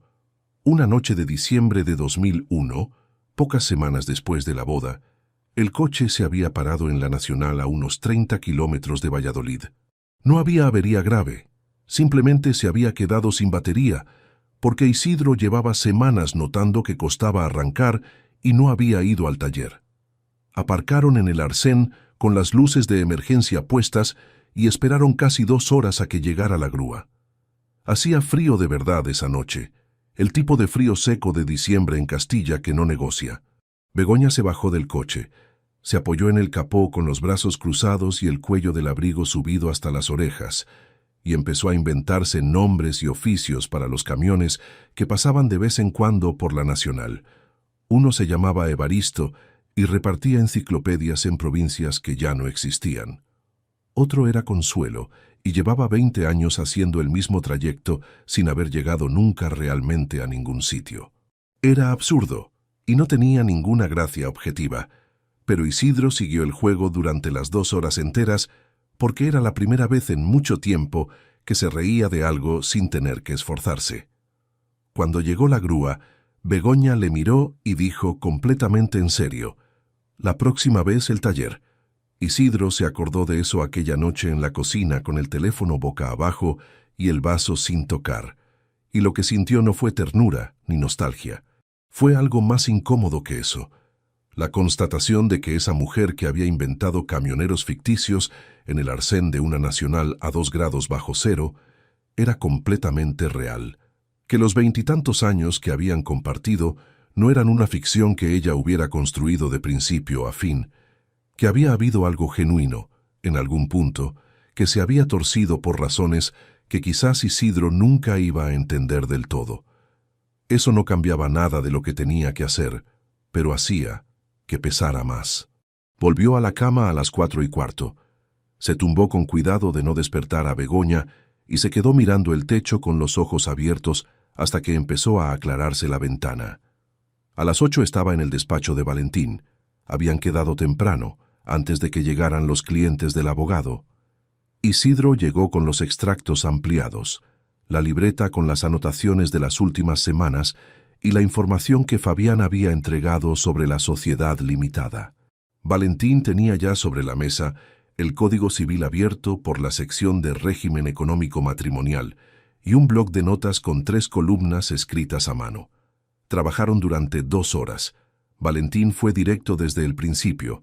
En la sociedad de gananciales, que era el régimen en que estaban casados Isidro y Begoña, los bienes adquiridos durante el matrimonio se dividían por igual, salvo prueba de conducta que justificara una distribución diferente. Los 7.840 euros desviados a la cuenta desconocida, sumados al capital inicial de la sociedad limitada que Begoña había constituido sin comunicárselo a su cónyuge, constituían un argumento jurídicamente sostenible de dilapidación de fondos comunes.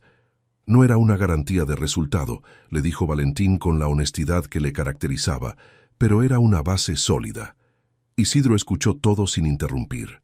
Cuando Valentín terminó, le pidió que empezara a preparar la documentación necesaria para tenerla lista en el momento en que él decidiera moverse. No antes, no todavía, pero que estuviera preparada. Valentín asintió y anotó algo en el bloc.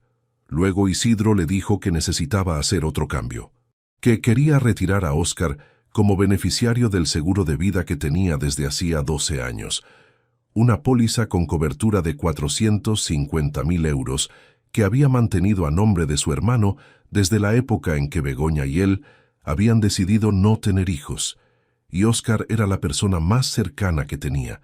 Valentín le indicó que eso era un trámite directo con la aseguradora, que no requería justificación ni intervención judicial, que podía hacerlo él mismo con una simple solicitud de modificación de beneficiario.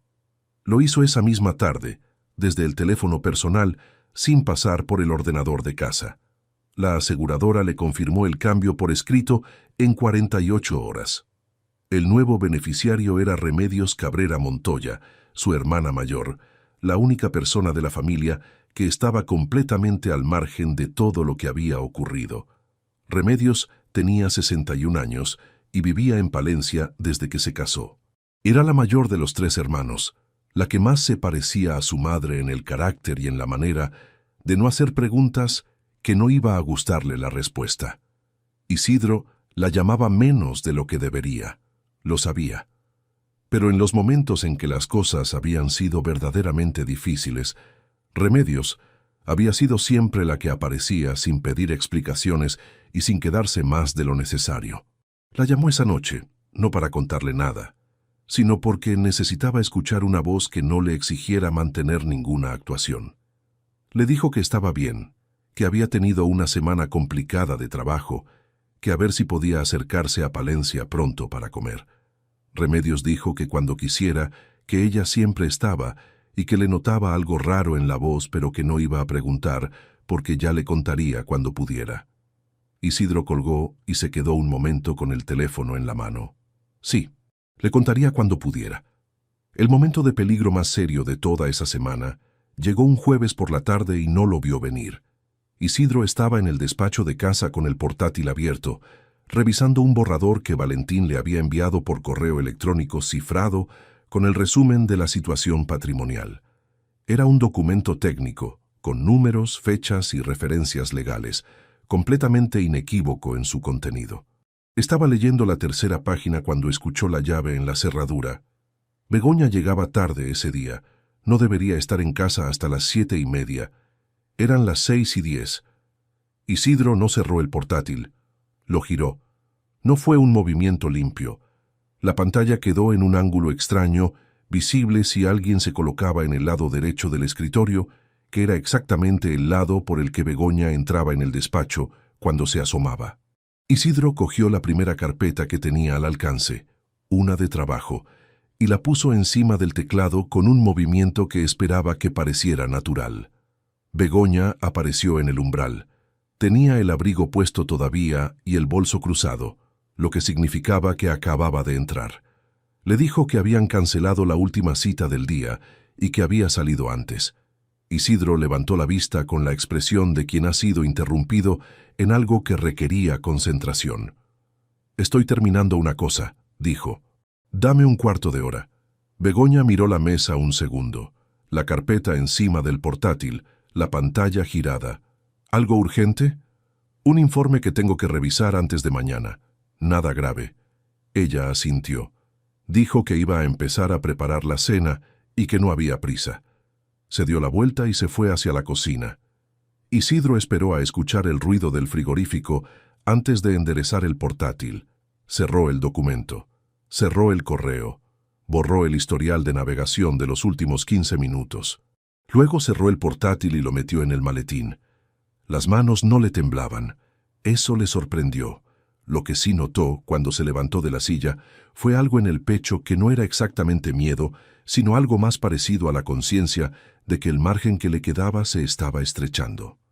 No porque Begoña hubiera visto algo concreto, sino porque cada día que pasaba era un día más en que algo podía salir mal sin que él lo controlara. Una llamada interceptada, un papel fuera de lugar, un descuido de Fabián, un comentario de Valentín en el lugar equivocado. Esa noche, mientras cenaban, Begoña dijo que estaba pensando en ir a Madrid el mes siguiente a ver a una prima que no veía desde hacía tiempo, que quizás se quedaba 2 o 3 días, que así aprovechaba para hacer algo de turismo. Isidro dijo que le parecía bien, que le avisara con tiempo para organizarse. Ella asintió y siguió comiendo. Isidro no preguntó a qué prima. Sabía que si lo preguntaba, la respuesta iba a ser un nombre que luego sería imposible de verificar sin levantar sospechas. Y en ese momento no podía permitirse ningún movimiento que pareciera fuera de lo ordinario. Pero apuntó la fecha mentalmente y decidió que antes de que llegara ese viaje, todo tenía que estar en orden. Fabián le llamó al día siguiente con la información que faltaba. La Sociedad Limitada de Begoña había realizado 2 transferencias adicionales en los últimos 6 meses, a una cuenta diferente de las anteriores. El origen del capital inicial de la sociedad incluía una aportación que coincidía exactamente en fecha e importe con una disposición en efectivo que Isidro no recordaba haber autorizado. 92 días. Eso era lo que llevaba todo esto desde que vio el coche en la calle.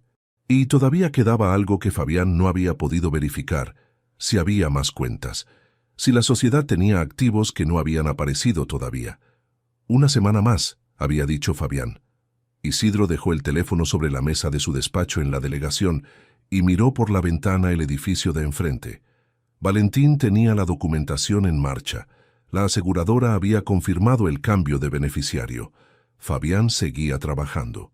Todo se movía con la lentitud necesaria de los procesos que no pueden apresurarse sin romperse. Pero había algo que Isidro todavía no había hecho, algo para lo que no había encontrado el momento ni la forma exacta. Y era decidir cuándo, dónde y de qué manera iba a terminar con todo esto, de un modo que no dejara ningún cabo suelto. Eso era lo siguiente. Y lo siguiente requería un plan tan preciso como cualquier expediente que hubiera cerrado en más de 2 décadas de oficio. Fabián entregó la carpeta definitiva un martes por la tarde, sobre la mesa del despacho de Valentín, con la misma neutralidad profesional con que había entregado todo lo anterior. Pero esta vez había algo más, una hoja adicional al final del documento, separada de las demás con un clip plateado, con 4 líneas escritas a mano que Fabián le indicó que leyera despacio. Isidro la leyó una vez. Luego la leyó otra. Había una segunda sociedad, constituida 3 meses después de la primera, con un nombre distinto y un domicilio fiscal en otra provincia, pero vinculada a la misma titular a través de una participación indirecta que solo se veía si se sabía dónde buscar. El capital inicial procedía de una cuenta que tampoco era la cuenta conjunta, lo que significaba que había un tercer origen de fondos que todavía no estaba del todo identificado. Fabián le dijo que necesitaba 4 días más para cerrar ese último flanco. Isidro dobló la hoja y la guardó en el interior de la carpeta. 4 días, dijo. Fabián asintió. Valentín no dijo nada y siguió mirando el blog con el bolígrafo en la mano. De vuelta en casa, Isidro preparó la cena sin que Begoña lo esperara esa noche. Algo sencillo, sin intención de impresionar: tortilla, pan, un poco de queso que quedaba. Cuando ella entró por la puerta y vio la mesa puesta, se detuvo un segundo en el umbral de la cocina, con una expresión que Isidro reconoció como genuina sorpresa. «No tenías que molestarte», dijo Begoña. «No es molestia». Se sentaron. Comieron. Hablaron de una cosa y de otra. Isidro le preguntó por la clínica, por una paciente que Begoña había mencionado días atrás, con cierta preocupación, por si había resuelto el problema con el proveedor del material de higiene que llevaba retrasando los pedidos. Begoña respondió a todo con la fluidez de siempre. Era buena conversadora cuando quería serlo. Siempre lo había sido. En algún momento durante la cena, mientras Begoña hablaba de algo que Isidro escuchaba con la mitad de la atención, él tomó una decisión que llevaba días rondando sin terminar de aterrizar. El lugar, la fecha y la forma en que todo iba a terminar. No iba a hacerlo a solas con ella, y no iba a hacerlo a solas con Óscar. Lo haría con los dos al mismo tiempo, en su casa, con Remedios y Valentín presentes. No como testigos en sentido judicial, sino como la clase de presencia que impide que las cosas se tuerzan hacia los gritos, las negativas absolutas o las versiones que luego se contradicen entre sí. Personas que habrían visto y escuchado lo mismo que él. La excusa para reunirlos era el aniversario, 23 años de matrimonio, dentro de 3 semanas, una cena en casa, algo íntimo, sin más invitados, era perfectamente creíble. Begoña no lo esperaba, pero lo aceptaría sin desconfianza, porque era exactamente el tipo de gesto que Isidro hacía de vez en cuando quería recuperar algo del ritmo doméstico. Óscar vendría porque siempre venía cuando se le invitaba, y porque no tenía ninguna razón para imaginar que su hermano sabía algo. Eso era lo que Isidro necesitaba que siguieran creyendo los dos durante 3 semanas más. Los 4 días que faltaban para cerrar el informe de Fabián los pasó trabajando con una concentración que sus compañeros de la delegación interpretaron como uno de esos períodos de intensidad que Isidro tenía a veces cuando un expediente le enganchaba. Nadie preguntó nada, nadie tenía motivos para hacerlo. El informe llegó el viernes.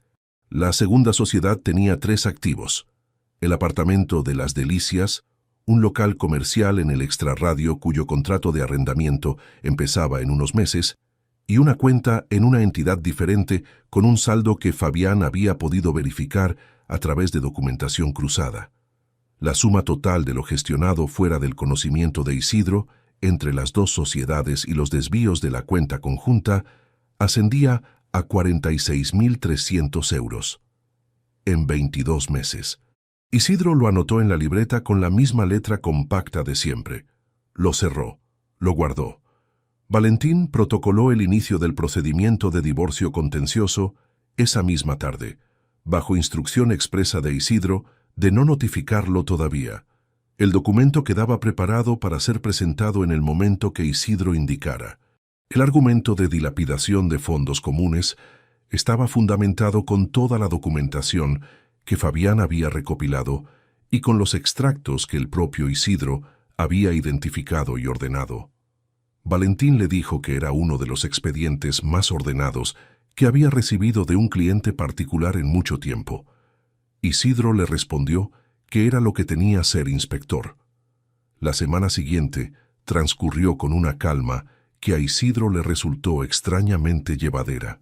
Era la calma de quien ya ha tomado la decisión y solo está esperando la fecha, sin la tensión de la incertidumbre, sin el peso de las preguntas sin respuesta, solo el tiempo que quedaba, que era un tiempo administrativo, de preparación y verificación, el tipo de tiempo que él manejaba bien. Llamó a Remedios un miércoles, le dijo que iba a hacer una cena en casa por el aniversario, que quería que viniera, que había alguien que también estaría presente. No le explicó más.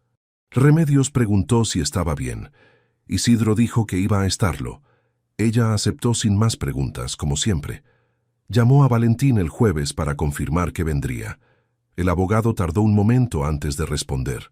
Luego dijo que sí, que estaría ahí. El viernes, Isidro le comentó a Begoña que había pensado en hacer algo pequeño por el aniversario, una cena en casa el sábado de la semana siguiente, con Óscar y con su hermana Remedios, que hacía tiempo que no venía a Valladolid. Quizás un amigo también, le dijo, sin concretar quién.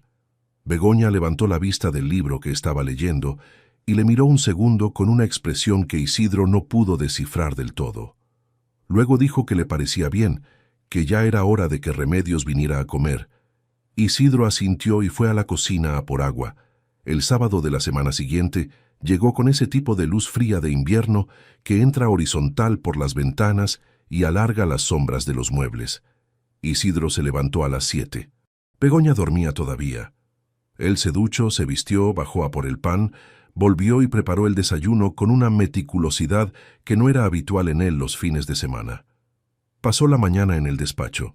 Sacó del cajón inferior la carpeta de Fabián, la libreta de anotaciones y los extractos impresos. Los organizó en 3 pilas separadas sobre el escritorio: la documentación de las sociedades, las fotografías con fechas y horarios y los movimientos bancarios marcados con los círculos del bolígrafo. Los revisó por última vez en orden cronológico, como se hace con cualquier expediente antes de una comparecencia. Buscó huecos, inconsistencias, algo que no encajara dentro de lo que había construido. No encontró ninguno.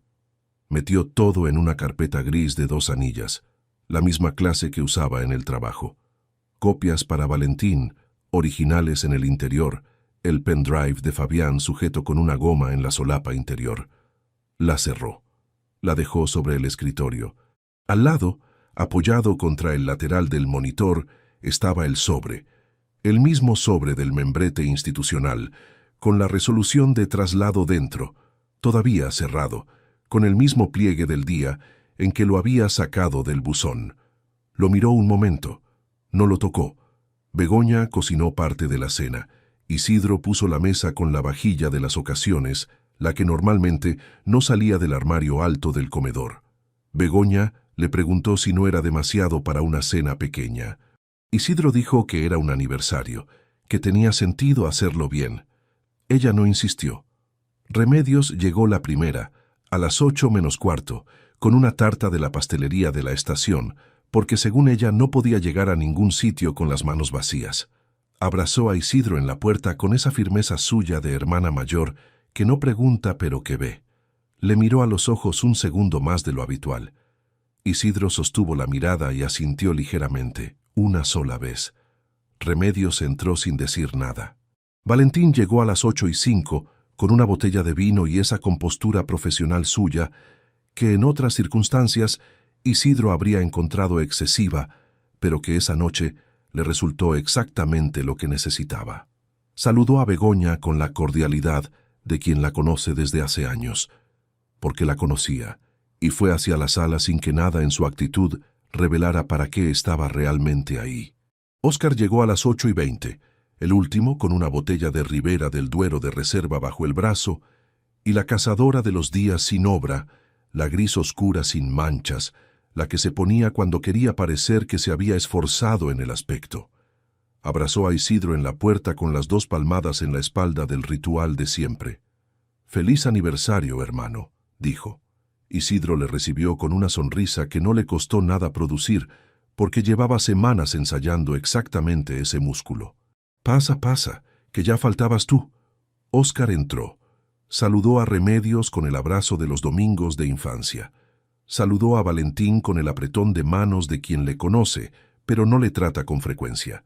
Se acercó a Begoña en la cocina y le dijo algo en voz baja que Isidro, desde el pasillo, no alcanzó a escuchar. Ella respondió con una sílaba corta y siguió con lo que tenía entre manos. Durante el aperitivo, de pie en el salón con las aceitunas y el vino de Óscar ya abierto, la conversación fue exactamente la conversación que Isidro había previsto que sería. Remedios contó algo de Palencia. Valentín habló brevemente de un caso que había cerrado esa semana, sin entrar en detalles. Óscar preguntó por la obra del edificio en el casco viejo que había mencionado semanas atrás y que seguía dando problemas. Fue entonces, con el vaso en la mano y la espalda apoyada en la estantería del salón, cuando Óscar dijo: «Lo que hay que celebrar es que sigáis aquí después de 23 años. La familia de verdad es la que uno se labra, no la que le viene dada». Lo dijo con buen humor, con esa desenvoltura suya de siempre, mirando a Begoña y a Isidro alternativamente mientras lo decía. Remedios sonrió. Valentín levantó el vaso ligeramente en señal de acuerdo. Isidro tomó un sorbo de vino. El momento de peligro llegó durante la cena, antes de que nada hubiera comenzado todavía. Estaban sentados a la mesa, sirviendo el primer plato, cuando Óscar miró de reojo hacia el despacho, cuya puerta Isidro había dejado entornada. No era una mirada larga. Fue un vistazo de un segundo, rápido, del tipo que uno hace sin darse cuenta cuando algo llama la atención periféricamente. Pero Isidro lo captó porque llevaba semanas entrenado para captar exactamente ese tipo de detalles. Óscar había visto la carpeta sobre el escritorio. No podía saber lo que había dentro. Era una carpeta gris idéntica a las de trabajo, sin ningún identificador visible desde la distancia. Pero algo en la posición de Isidro en el escritorio esa mañana, algo que quizás Óscar había vislumbrado al pasar por el pasillo hacia el baño antes de sentarse a cenar, había hecho que su mirada volviera hacia allí durante una fracción de segundo. Isidro se levantó con tranquilidad. Fue hasta el despacho. Cerró la puerta con la llave desde fuera, algo que hacía habitualmente cuando tenía documentos de trabajo que no quería mezclar con el ambiente doméstico. Volvió a la mesa. «Cosas del despacho que no he terminado de guardar», dijo, dirigiéndose a nadie en particular mientras volvía a sentarse. Óscar asintió y retomó lo que estaba contando. Nadie dijo nada. Nadie preguntó nada. La cena avanzó. Los platos se sirvieron y se recogieron. El vino de Óscar resultó estar bien elegido, como casi siempre que él elegía. La tarta de Remedios se cortó con el postre. Valentín contó una anécdota del juzgado que hizo reír a todos menos a Isidro, que sonrió en el momento apropiado. Cuando los platos estuvieron recogidos y el café servido, Isidro se levantó de la mesa. Fue al despacho. Abrió la puerta con la llave. Cogió la carpeta gris, cogió el sobre, volvió al comedor. Los dejó sobre la mesa, junto a las tazas.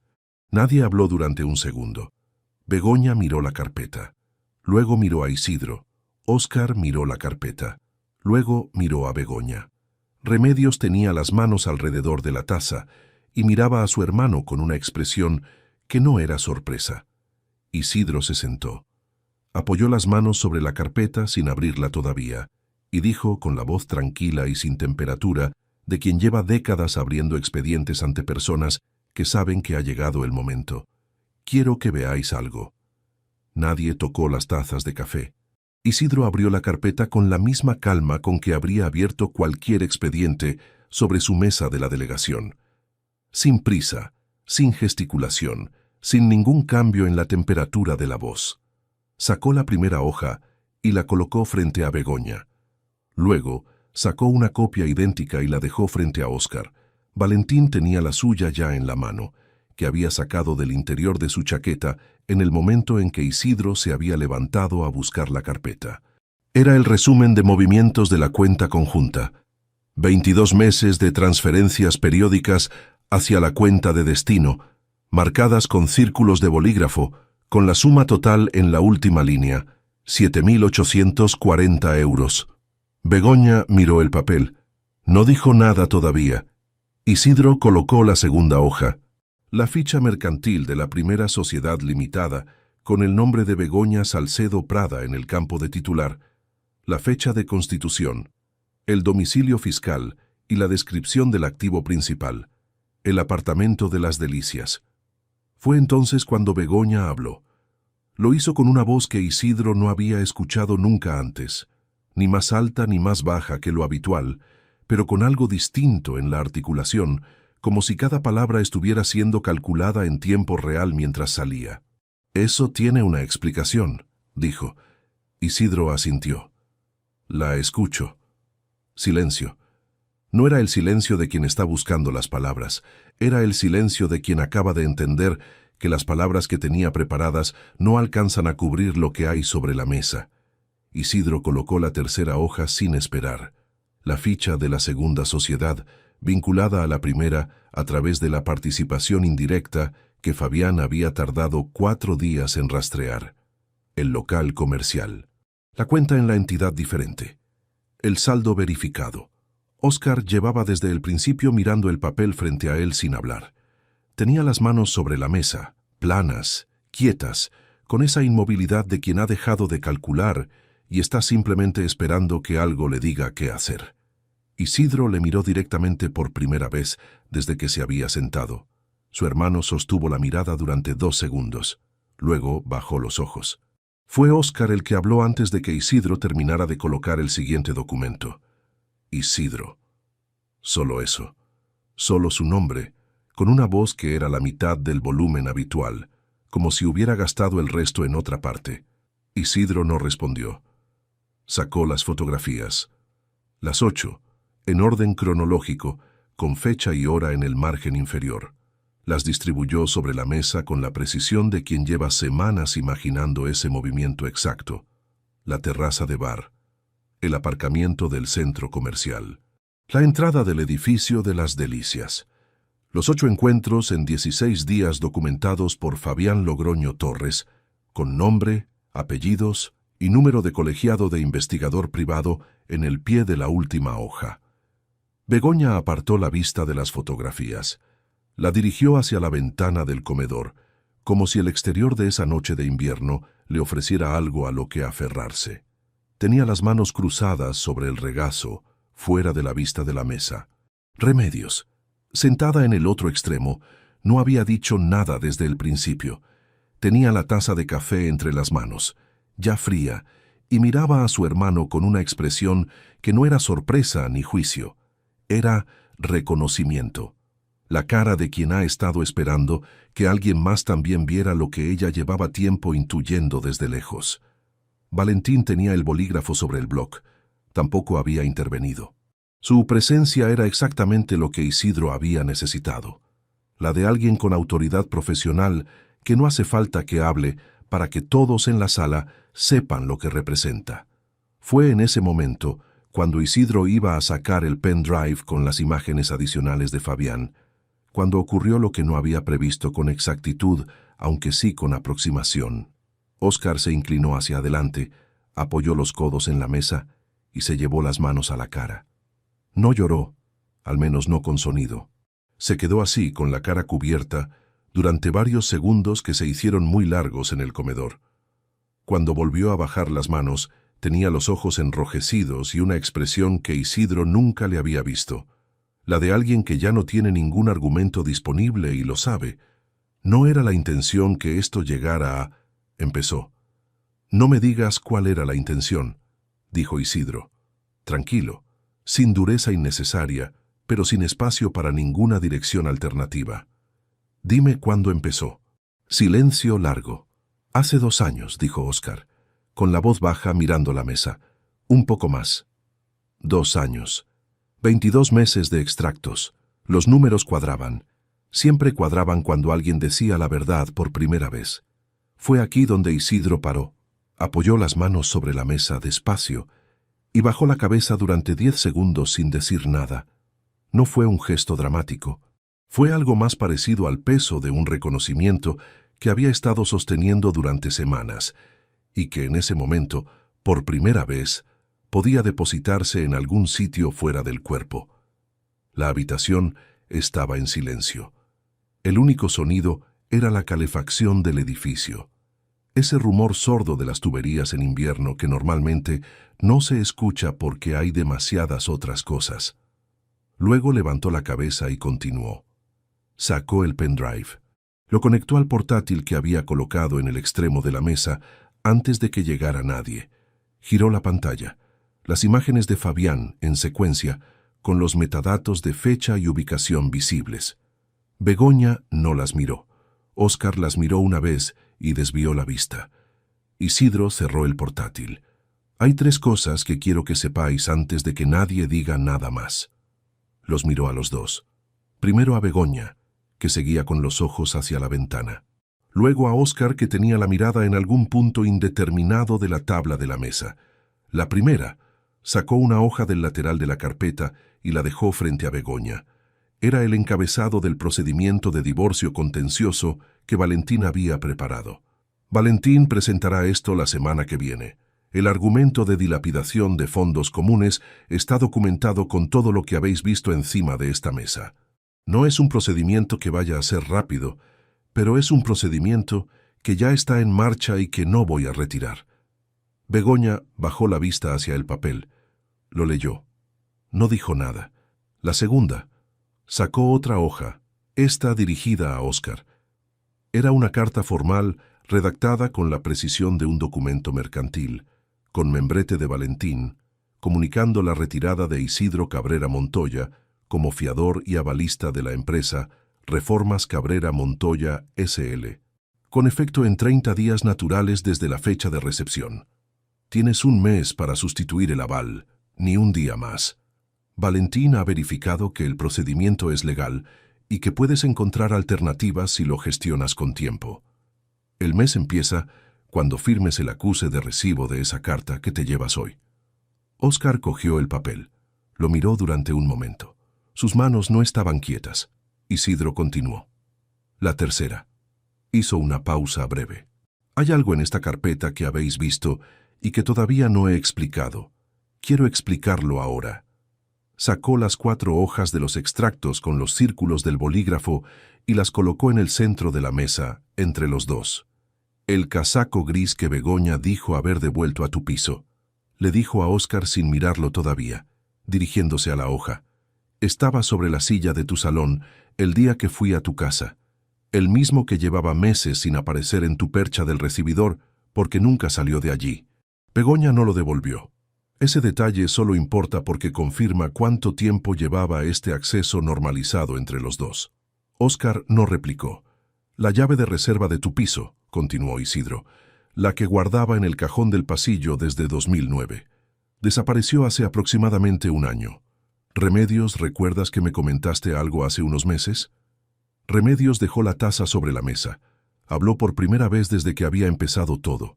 La vi a ella con una llave que no reconocí cuando vino a recoger unas cosas tuyas que le habías pedido que guardara. No le pregunté nada porque no era mi lugar, pero la recuerdo. Begoña cerró los ojos un segundo. Cuando los abrió, seguía mirando la ventana. Esa llave no estaba perdida, dijo Isidro. Le daba acceso libre a un sitio que yo creía que era de mi confianza exclusiva. Eso también está en el informe. Luego miró a Begoña directamente. Hay algo que dijiste en una cena, hace tiempo, que las personas que estuvieron de verdad presentes cuando una las necesita son las que no se olvidan nunca. Hizo una pausa. En ese momento pensé que hablabas de mí, que me lo decías a mí. Tardé bastante en entender que no era a mí a quien te referías. Begoña no respondió. Tenía la mandíbula apretada y los ojos fijos en un punto que no era ninguna persona de las que estaban en esa mesa, y el nombre guardado en tu teléfono como Rocío Academia. Isidro lo dijo sin acritud, como quien lee un dato de un registro. Fabián identificó ese número. No es ninguna compañera de Pilates. Es el número desde el que Óscar enviaba mensajes cuando usaba el teléfono del negocio. Lo habéis visto en el informe. Silencio completo. La calefacción. El ruido sordo de las tuberías. Nada más. Begoña habló finalmente, con la voz de alguien que ha agotado las posiciones disponibles y elige la única que le queda. No voy a firmar nada esta noche. No te estoy pidiendo que firmes nada esta noche, respondió Isidro. Te estoy informando de lo que ya está en marcha. Lo que firmes o dejes de firmar es entre tú y Valentín a partir de la semana que viene.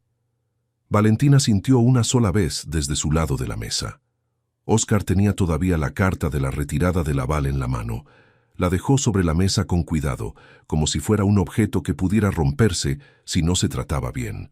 Luego dijo, con la voz completamente diferente a la de al principio de la noche, sin el volumen ni la soltura habituales: Isidro, sé que no hay nada que pueda... No. Isidro lo cortó con suavidad, sin violencia, con la firmeza de una puerta que se cierra. No esta noche, y probablemente tampoco en ninguna otra. Óscar no terminó la frase. Lo que ocurrió después duró quizás 20 minutos. Begoña recogió su bolso del respaldo de la silla, con movimientos lentos, y se fue a la habitación sin decirle nada a nadie. Valentín guardó sus papeles, apretó el brazo de Isidro brevemente al ponerse en pie, y se despidió de Remedios con un gesto contenido antes de salir. Remedios se quedó en la mesa hasta que escuchó cerrarse la puerta principal. Luego se levantó, fue hasta donde estaba su hermano y le puso una mano en el hombro sin decir nada. Isidro la dejó estar un momento. Luego asintió. Óscar se fue el último. Recogió la carta del aval, la metió en el bolsillo interior de la cazadora. En la puerta, se detuvo con la mano en el marco y se giró hacia Isidro. No dijo nada. Isidro tampoco. Se miraron durante 2 o 3 segundos que contenían 30 años de lo que había existido antes y lo que ya no podía volver a ser. Luego Óscar bajó la vista y salió. Isidro cerró la puerta. Se quedó en el pasillo con la mano todavía en el pomo durante un momento. El piso estaba en silencio. La vajilla de las ocasiones seguía en la mesa del comedor. La tarta de Remedios a medias. Las tazas de café frías. Fue al comedor. Recogió los papeles en orden, los devolvió a la carpeta, cerró las 2 anillas, cogió el pendrive y lo guardó en el bolsillo. Empezó a recoger las tazas. El sobre seguía apoyado contra el lateral del monitor en el despacho, donde lo había dejado antes de empezar. Isidro lo vio cuando pasó por el pasillo con los platos. Se detuvo, lo cogió, lo llevó al comedor.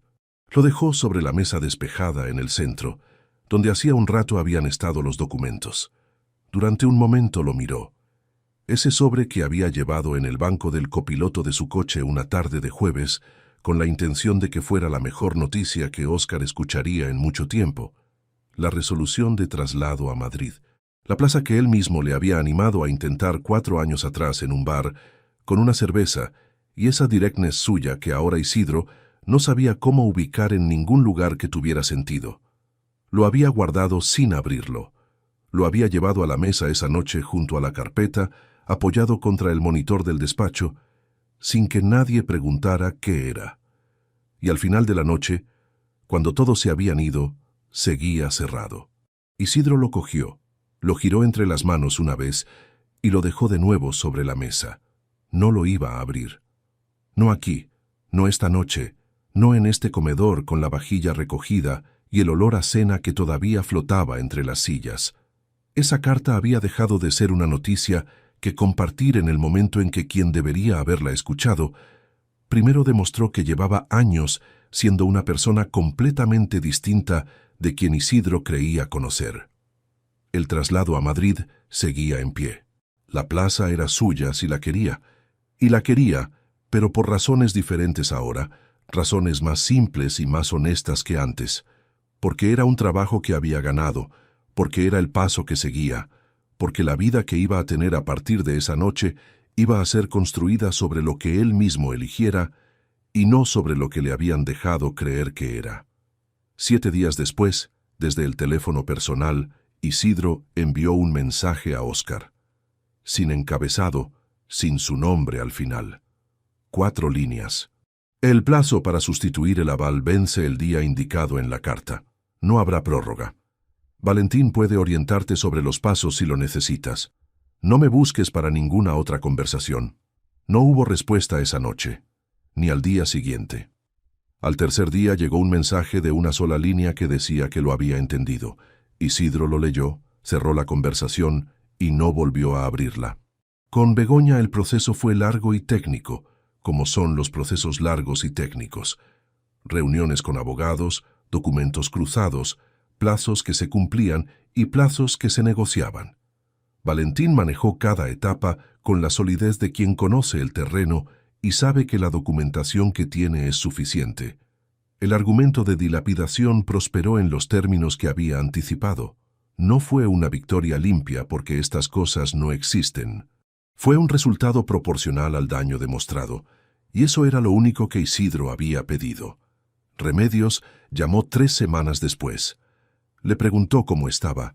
Él le dijo la verdad, que estaba bien, que era un tipo de bien nuevo que todavía estaba aprendiendo a reconocer, pero que era bien. Ella dijo que era suficiente por ahora, que cuando llegara a Madrid la avisara, que Palencia no quedaba tan lejos. El sobre lo abrió finalmente una tarde de domingo, solo en el piso, con el café en la mano. Leyó la resolución entera de principio a fin, incluido el anexo que la primera vez no había terminado de leer. Dobló el papel con cuidado, lo volvió a meter en el sobre y lo guardó en el cajón del escritorio donde guardaba las cosas que importaban. Había cosas que no podían recuperarse. Los 30 años de código en el pasillo, los 8 minutos de discurso sin notas en una boda de octubre, las 2 horas en el arcén de la Nacional con Evaristo el enciclopedista y Consuelo, la que nunca llegaba. Esas cosas se habían ido, y ningún resultado legal, ninguna carpeta perfectamente ordenada, ninguna plaza en Madrid iba a devolverlas. Pero Isidro Cabrera Montoya, inspector de Hacienda, 52 años, había aprendido desde joven que los números no mienten si sabes leerlos. Y los suyos, esa tarde de domingo con el café y el sobre abierto por fin sobre la mesa, decían lo siguiente: que seguía en pie, que lo que había construido con sus manos y su cabeza era todavía suyo, y que el siguiente capítulo no tenía el nombre de nadie escrito todavía. Eso era suficiente para empezar.